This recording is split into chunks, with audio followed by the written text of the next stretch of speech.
तो hello guys, देखिए हम लक्ष्मी पूजा करता नहीं। रात के बजता 11, 11:30 होता है दोस्तों।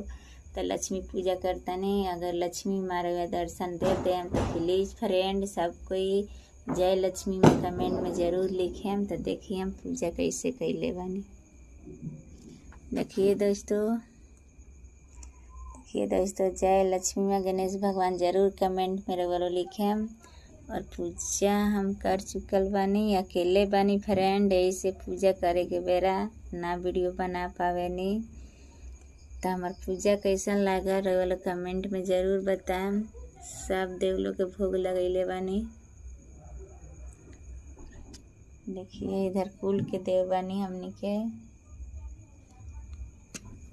तो जय लक्ष्मी माँ और गणेश भगवान जरूर लिखे मतलब फ्रेंड। ज़्यादा से ज़्यादा सपोर्ट करी लो प्लीज़। अकेले बानी सपोर्ट करे ला केहू नहीं खे दोस्तों।